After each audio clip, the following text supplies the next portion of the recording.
Dating. Yes, dating. I was listening to a podcast not so long ago where there was a big talk about statistics around dating. Something I left behind a long time ago, luckily enough, thank goodness, because I wouldn't know what I was doing. For now. For crikey. I'm a married man. Do you know what? Our guest was married and now is in a position. I mean, listen, let's not beat around the bush here. Anybody in our lives at any point in time could suddenly find themselves in a situation where, okay, I now need to find a partner. This is true. So I was teasing you, of course. Yeah, exactly. But I think this conversation about dating is relevant to everybody in or out of a relationship. Yeah, it is. What I was interested in, we're talking about Tinder on this podcast. It was the Stephen Bartlett one, the Diary of a CEO, and they were saying on there, Scott Galloway, who's a professor of marketing at NYU, said that on Tinder, the top 10% of men, in terms of attractiveness, get 90% of the interest from females. The top 10% of men in terms of attractiveness, yes, get 90%. Yeah. Of the interest from females. Goodness me. Then the next, so 90% down to 50% get the remainder, and the bottom 50% of men graded in terms of attractiveness get virtually nobody. In terms of interest. Interesting. Let's meet our guest. He's my friend. He's a newsreader on PCR. His name's David. David Edgeworth. Morning. Hello. Let's go. Hello. Yeah, it's just about afternoon, isn't it? People can listen to this podcast at any time of day. David, welcome. You are, at the moment, looking to find a partner. Yes. You've tried the dating apps. Mm-hmm. Now, the reason why we're talking about this is because we're friends on Facebook, and I follow your posts and stuff, and you were posting some really interesting things about your experiences. Yes. I don't really know where to start with this. Okay. So you found yourself in a position where you decided that you wanted to slowly, carefully, see if you could find a partner, right? That's exactly right, yeah. And why did you turn firstly to online dating apps as the kind of go-to place? Number of reasons actually, Kev. I'm going to be completely honest about my situation in that my wife passed away last year. It was, she had cancer, and I found myself in a single situation. Now I've got 2 children. One of them is sitting right behind me. They're aged 10 and 14. And I'm not really in a position where I'm able to go out and meet people organically. So what do you mean organically? Organically to mean like to go out to singles clubs, if they still exist. I think they do. Yeah, I know. Yeah. Or just to go out to a bar or join a club and find somebody. You imagine that idea is quite daunting. Having to kind of feel like, right, I'm a single person, I'm in a bar, looking around. I wonder if I could find someone who may be quite nice and quite attractive to me, and maybe I could be the same to them. That whole idea just seems so alien, and yet 20, 30 years ago, it's how anyone met anyone. Exactly, yes. And that was it. That was the only option you had. Or maybe a blind date set up from a colleague at work or something. Or those dating agencies. Or the agent, dating agent, speed dating. Or indeed, people just met people just naturally in life and got on, do you know what I mean? What does naturally in life mean? Well, it means at work, or it means somewhere at a coffee shop or something. I mean, like, specifically, as opposed to going out to find a date. Physically look for it. Yeah. It just happened, didn't it? Yeah. And yes, and things have worked. So your point was, okay, you didn't feel, because you're a busy dad, you're working hard, you don't get those social occasions where it might happen naturally. And working from home, I don't get. You work from home too, right? Yes, yes. So you decided to take the plunge. Which sites did you look at? I've looked at a number of them. If you think of the big 3, you've got Tinder, you've got Bumble, and you've got Hinge. Facebook dating is another one, which is a kind of a new kid on the block. And I've had varying degrees of success. We're going to come on to that in a minute, and because there's one post you put out there that I just found so fascinating, and I really hope people listening to this will consider what we're talking about and maybe see how they relate it to themselves. But John made the point about how on Tinder, particularly in America, this research says it's all about attractiveness. It's all about how you look. It's a beauty contest, basically. And that's awful, isn't it? It is. Good-looking people only get all the action, get all the reaction. It's not just looks, though, is it? It's literally things like height and weight and things like that are big considerations. Absolutely. As I've spoken just briefly, I'm 5'1". If I went on a dating website, no chance. I would be screened out. If before. it said name John, height 5'1", you'd get no. People wouldn't look at interest. what my career, my interests, my everything else. They'd just, I think, they would just say, no. Some I'm certainly five. I know that is the way of the world. So I don't think I don't think it's particularly fair. It doesn't tell you anything about me really as a person, but I do get it because. Are you saying that every single woman in the world wants to meet someone who is tall, dark, and handsome? You see that on a lot of the profiles, believe it or not. Looking for a tall bearded man. I've seen that. I've seen don't swipe right on me if you're less than 6 foot tall. Don't swipe right on me if you're less than 6 feet tall. And it's seen like that. a 5'2" woman saying it, or Yes. 5'3". Yes. But anyway, Sorry, David. Continue. No problem at all. So let's get back to your. So you tried those 3 sites. Did you have any success at all in any of them? A little, yes. As a man, I would say an average-looking chap in his late 40s. I wasn't expecting everybody to be falling at my feet. I have had some matches, and obviously the first one I was absolutely delighted with. It was on Bumble. Now, Bumble is quite unique in that when you match with somebody, if it's a heterosexual match, the woman has to message first. Ladies first. Ladies first. Yes, I think that's a way to empower women, and it's an additional safety feature. So yes, we matched, and this lady messaged me. Just all she said hello, but then that opened the doors in order for me to message her back. And with her, we actually went on a date. She was a very nice lady. I just don't think we gelled in the way that there was no spark. Where did you go on the date? Arundel. Arundel? We went to a coffee shop in Arundel. Who bought the coffees? I did. I knew you would. You're too nice, too generous. But anyway, it didn't fizzle. It didn't go anywhere. It fizzled out a little bit after. Kind of. We are still in contact, but only as friends. Okay. Yeah. So that was Bumble. Yes. Hinge is an interesting one again, because what you get with that is you get to comment on individual quotes rather than just photos. And there was one picture that I saw which had a lady with her dog. So the dog was all dressed up. It was actually quite an amusing picture. So I commented on that, and she commented back, and it seemed right. Okay, we might have something here. As soon as I said, "Tell me about yourself," that was it. No more. She just stopped communicating. Wow. Yeah. Is it called ghosted when someone stops communicating? Yes. You get ghosted. and that's just confusing, isn't it? It Because is, there's yeah. no, and you can't then say, "Well, why aren't you talking to me?" Because then it becomes even like awkward already. It does. And there's no real way. When she disappeared in thin air, how did you feel? Well, I'm kind of used to it now because it does tend to happen. You might, and this is another one actually, Match.com. That was another site that I put myself on. And with that one, I think there's a huge percentage of men compared to women. So the likes that you get on Match, it tends to be where the woman has to make the effort. And I did match with somebody, but messaging her was almost like wading through treacle. I was getting almost single word responses back. Oh, no. So again, that one fizzled because there just didn't seem to be any onward communication on that one. Okay. What about Tinder?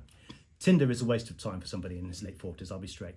Why? Because mostly the clientele are younger. They're after hookups. And there are... What's a hookup? A hookup is just a one-night stand, Do you, basically. do you know that Really? there was a story not so long ago in The Independent that, was it The Independent or Daily Mail rather, 2/3 of people who use Tinder are already in a relationship. Yes, I've heard that. Why are they doing? Oh, because it's the hookup thing. The hookup thing, and also some people want to just massage their ego, say, still got it. Yeah. Do you really think that? That's the thing. Oh, 100%, I would have thought. So, like, for someone like you, David, who is in a position where you're truly trying to find someone nice to spend your time with, to have a potential long-lasting relationship with, it must feel pretty awful that you're in amongst all of these people that are, living their lives in the way that you just described, looking for hookups, wanting to get their ego massaged, etc., etc. What a waste of time. It does give me an example, actually, that I did match with somebody on Tinder. She was 45, so my age, roughly. So I thought, right, okay, well, let's send her a message. It was kind of just a, hello, nice to meet you, thanks for the like, etc., etc. When I checked a few hours later, the match had disappeared, so she must have unmatched. Okay, so that's just a classic example of an utter waste of time. Well, Absolutely. It's what you. It's a lot of what you see. It's one of the reasons I don't like Instagram very much, because there's so many people on Instagram who've got all the filters on and put the pictures of them pouting in the various ways, or posing, or with their sports car, or on the beach and all that. And they're begging for people to say, "Oh, you look beautiful, hon. You look amazing, mate. You look," it's that as you say, that ego massaging that is built up by hundreds of people swiping in their favour, and the people who actually genuinely want matches, relationships, are left behind in this deluge of algorithms that are feeding the egos of the people at the top. Let me read out David's post on the 18th of October on his Facebook, right? You don't mind me doing this, David? Carry on. And this was the spark why we wanted to invite you onto the podcast, because I just think it's such an interesting talking point. Online dating update, this is what you wrote. 9 matches so far, all got nice friendly messages from me. Not the "hi, how are you?" 2 didn't respond. 1 unmatched, you just mentioned that one. 2 couldn't string more than 1 sentence together. 4 messaged back coherently, of which 1 fizzled out quickly. 1 wouldn't move on from texting. What does that mean? This was a lady that I was texting for a little while, and we seemed to get on well. She had a great sarcastic sense of humour, which appealed to me. So I said, right, okay, well, shall we have a call, a video call? And she was like, "Oh, I don't wear makeup very often." I was like, well, that's not really got anything to do with it. But I said, okay, well, how about a phone call? And she said, yeah, maybe. But it just didn't happen. So she only wanted to message? Kind of, yeah. Okay, continuing. 1 date, which led to friendship only. Yep. I think you've mentioned that already, haven't Yes. you? 1 seems keen. She's local. There's a date in the bag. Have you had that date? Yes, I have. Oh, when? It was last Sunday. Okay. Yes, it was. She lives very local to me, actually, only about 4 miles away. So we went and had a dog walk, and we did get on well. We are still in contact. She has been away this week, so have I. We've been sending each other pictures, so this one is still quite promising. Dun, dun, dun. We're going to need to follow this story on future episodes of No, it's podcasting. good. When you posted all that kind of honest information about your experiences of dating, why did you choose to go so public with all of this? And you were happy to come on and talk on this podcast. What gives you the confidence to? Because I think a lot of people wouldn't want to talk about this so openly and publicly as you are. That's a very good question, actually, Kev. But I think with Facebook, I've got a mixture of close friends, family, and acquaintances, but everybody knows me personally. So I feel confident sharing that kind of thing. Everybody knows my personal situation, and because you were really open about the experiences of losing your wife. That's right, yeah. So life goes on, and a lot of my friends live some distance away, so it's a good way to keep in touch. Okay, interesting. Have you got any comments at this point, John? Well, it's interesting that we've spoken about mainly online, isn't it? And I wonder, for example, the Dice Box, which is in Bridge Street in Peterborough, they host speed dating events. They still go on. And you play games as you're moving around. You know how speed dating used to be, so you move from table to table. It's rather than like a 2-minute chat and then next. I don't know, 2 minutes noughts and crosses, or play a little game for a few minutes. It's good idea, David. But it's different, isn't it? This place is called the Ice Box. The Dice Box. Sorry, of course. The Dice Box, and it's a local. Yeah, they've got an event specifically for lesbians on 9th of November, so coming up, and then a Christmas one on the 14th of December. And I think that certainly for me, online will never match meeting up with people. And even if you do get on well with people online and you speak to them, I learned about something called the Paris syndrome while I was doing a little bit of research for this. And that is the feeling of disappointment where you build up to something, and when you actually are confronted with it, it's nowhere near as good. And it comes from the fact that a lot of people would love to visit Paris and it's an amazing city, etc., etc. And then when you go there, actually, it's not that nice. So that's the difficult part of it, going from that conversation online and the online bit, and then meeting up. When me and my wife met, and we conversed if you like, for a year or so before we met up. And when I met her, I thought she was the strangest little thing I've ever met in my life, and she thought the same about me as well. and it took time to get the relationship going. It was like a completely different thing, online to in person. They are completely separate, and finally we managed to. Yeah, so what you're saying is that the point about anyone meeting someone online on any kind of dating app or something, that's just the kind of 1%, the meeting bit. To find a match, a proper match, someone you can have an It's the actual starter. relationship with or a friendship with, that all comes after the initial meeting. So what about the future then, David? I mean, it strikes me that you're happy to go along for this little journey, this little ride, and if at some point something happens, great, but if it doesn't, nothing lost, right? That's my ethos, really. When I started looking online, I thought, well, I'm just going to enjoy myself. I might make some friends out of it. And, I'm a technical geek. I love anything that's gadgety. So why not go for dating as well? Yeah, okay, that's an interesting observation. Yes. But what about your profile? We haven't gone there. And I'm wondering whether or not we should just have a little chat about how you write a profile, because that is, as we've already established, perhaps the single most important thing in terms of what you can get out of this process. Introductions, possibles. So your profile, is aside from your picture, your profile, whatever you write about yourself, that's going to either catch somebody's attention or not. How much effort did you put into writing what you thought would be a good profile? Quite a lot of effort, actually, and it does depend on the site. If you use Match.com, you can write an essay in your profile if you want. You've got it to 2,000 characters, so that can include a lot of information. To be honest, I'm not sure if people would actually sit and read that much.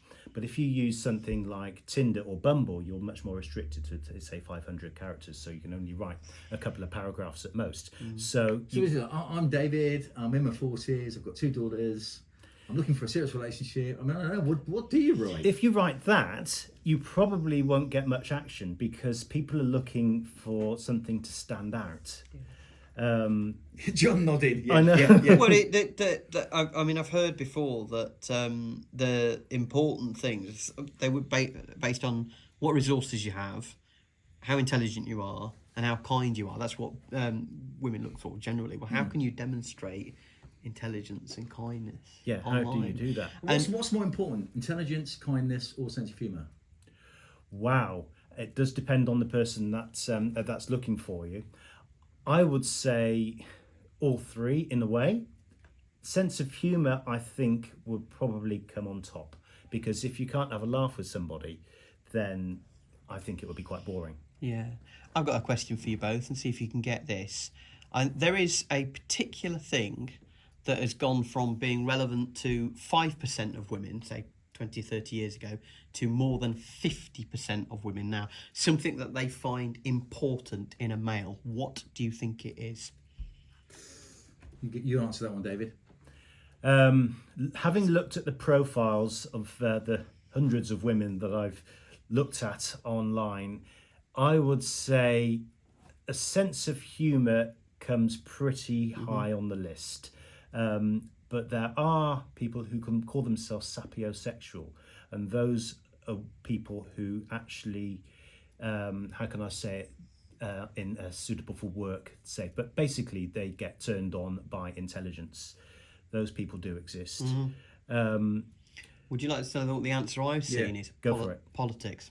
Wow, No. I don't even Certainly mention that. In America, certainly, again, it used to be not mentioned, but now, if you're a Republican or a Democrat, that immediately screens you out for more than 50% of people on the other side. Maybe that's just American. I don't think it it is. I don't think it is. I think that's majorly important now. If you put that you're Conservative or Labour on there, I think that screens out a hell of a lot more people than it did 20 or 30 years ago. And there's another thing which has probably changed quite a lot: smoking.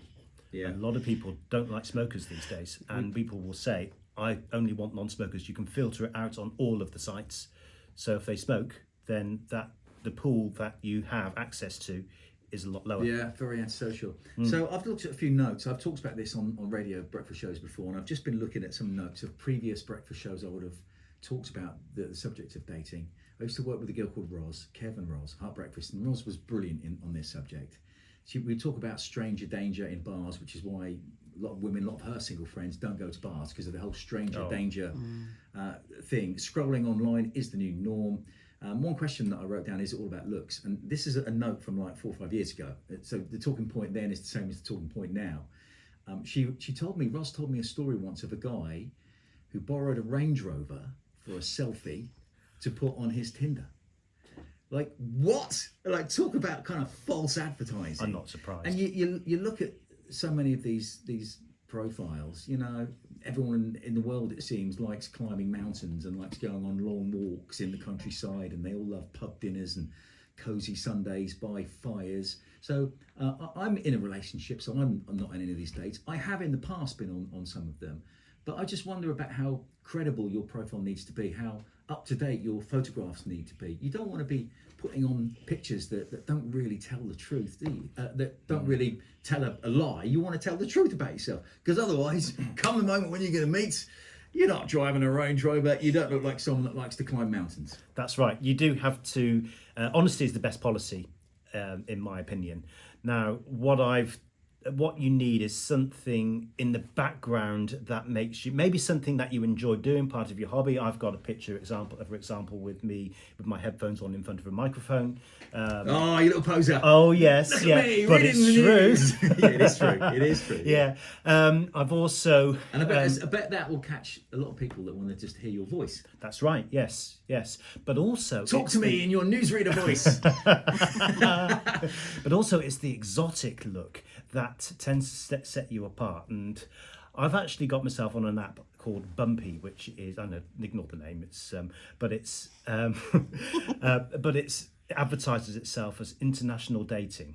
I'm on there purely to, I've said just for chat. That's the option. Some of them say like want a relationship, get married, etc., etc. And I'm getting a hell of a lot of likes from Latin America. And they are real people. Then you obviously got to be careful with the scammers and the. And We've the green already card talked people. about scamming on this episode of this podcast. Right? Yes, yeah, okay. indeed, yeah. But a lot of these are real people, and they are genuinely swiping right on me because I look different from what they're used to. Ah, okay. There was a social experiment that somebody did a little while ago, and he changed one of his pictures to a kind of a swarthy, tall, dark and handsome man like we were all talking to, and all of a sudden his likes went from 0 to probably 30 or 40 a day. People were messaging him off the back of, off their own back, rather than him having to do it first. So I think what people are looking for is something a little bit different. But if you're not really a little bit different, you No. can't pretend to be No, a you little can't. bit different, because you're going to get found out. Yes, it's called catfishing. Catfish. Oh, that's what that phrase means. Yes. Yeah.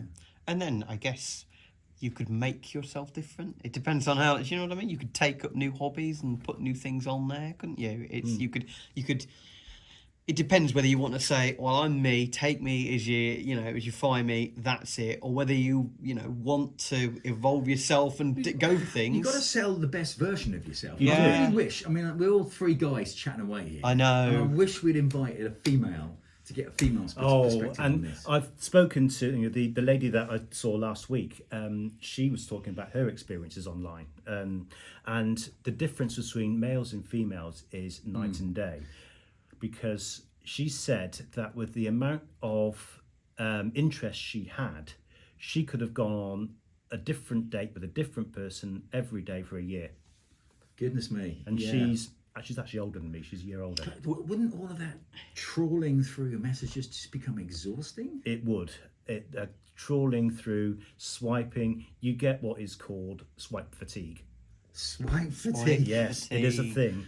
Yeah, Well, we've got to wrap this up. Yeah, we have. Can we all start thinking about our kind of conclusions from this conversation? And anyone listening, right, if you've got any comments, please email us. We use my PCR email for comments for anyone listening to the podcast. So you can email kev@pcrfm.co.uk with any kind of comment about dating in Peterborough. I guess, we've talked about dating generally, but we'd like to hear from people around the city. Have we made any glaring omissions in our talking points? Are there things that we should have mentioned that we didn't? Or your comments on what we have mentioned, very welcome, kev@pcrfm.co.uk. We're going to leave the last word with David. But John, what about closing remarks about dating? Yeah, I guess apps are interesting to look at, and they can work for some people as well, but there is a different world out there. And when your life or your dating future is controlled essentially by algorithms and what one person may perceive from a brief look at a photo, whether it's male or female, then it doesn't seem very fair in life, does it, to a lot of people? David? I think if you're looking at dating, there was a song that was sung by Phil Collins, also by Diana Ross, "You Can't Hurry Love." So maybe we just need to remember to take our time and enjoy ourselves. That is a really nice moment to end the podcast. Thank you for being so honest and coming in and being our guest to talk about dating. David, good on you, and keep being brilliant reading the news every single day on PCR. And that's it for this week's podcast. We will be back with another one very, very soon. Happy days.